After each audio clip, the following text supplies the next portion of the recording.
Hello and welcome back to Maths with Mr. Duffield. I am the aforementioned Mr. Duffield, and a quick little video here on sharing out amounts in certain ratios. And this particular question, question 5 of the worksheet that you may well have been set, or if you haven't, don't worry about it. Slightly trickier because they don't necessarily make whole numbers. These types of questions often do end up simplifying to whole numbers or splitting out in whole numbers, but sometimes they don't. So let's go through a couple of these. Let's start with part D of this. So £260 in the ratio 5 to 11. Okay, the general rule and a general method to this is to work out how many shares are there in total. 5 and 11 makes 16 shares. 260 divided by 16, therefore, is the value of one share. Okay? I'm going to get out the calculator. The question actually said that I could use a calculator, so I'm going to allow myself that. So that is 16.25. Okay? One share of that £260 is £16.25. Now I want to share it out in 5 to 11. So I'll times £16.25. Sorry, that should be a single dot. By 5 for the first share, and then times £16.25 by 11 for the other share, which makes £81.25 and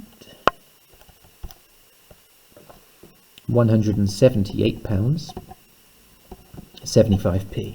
So yeah, you can split up amounts in ratios. They won't necessarily always be whole numbers, and indeed for some of these questions they won't necessarily be decimals that are standard decimals either, or decimals that end. Some of them are indeed recurring decimals, as we are about to see. Share 58 degrees in the ratio 2 to 7. Okay, so 58 in 2 to 7. How many shares are there in total? 9 shares. 58 divided by 9 gives me the value of one share, which is,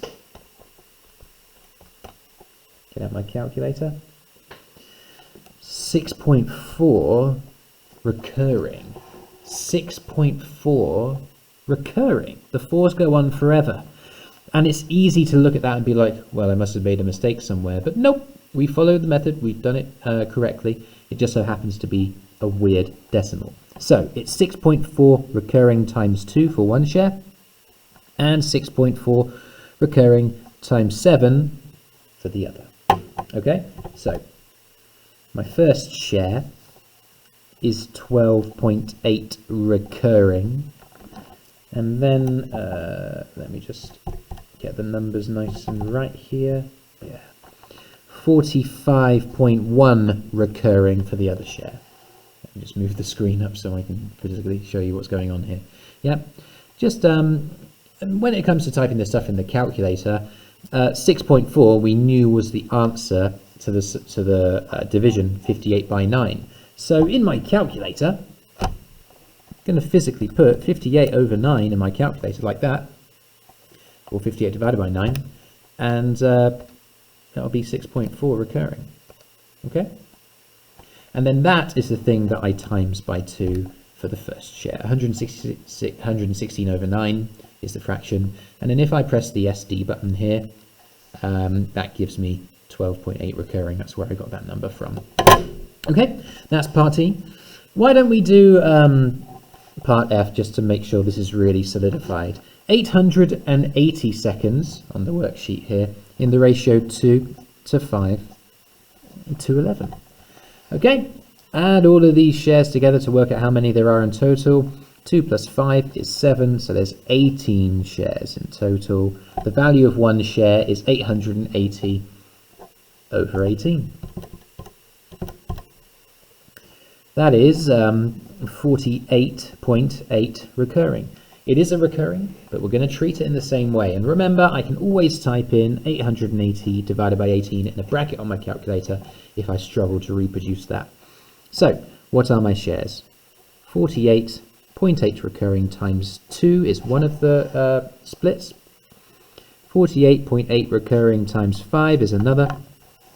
And then 48.8 recurring times 11 for the last one. Okay?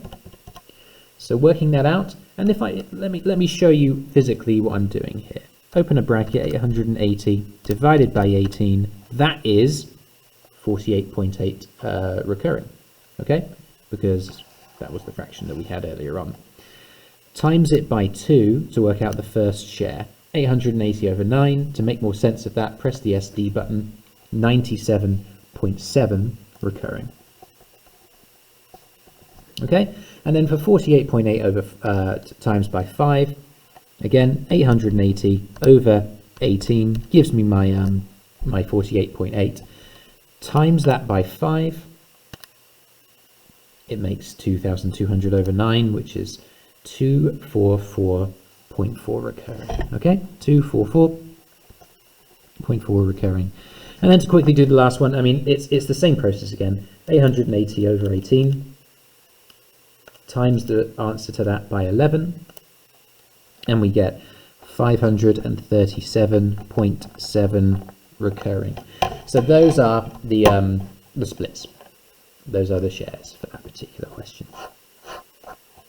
All right, it's taken me a little while to really break down how these kinds of questions work, but the method is always the same. We're always adding to see how many shares there are, dividing our original amount by the number of shares, and then scaling up depending on how the ratios are split. I hope that makes sense and helps you. And for the love of goodness, get your work done on Teams. I will talk to you very soon.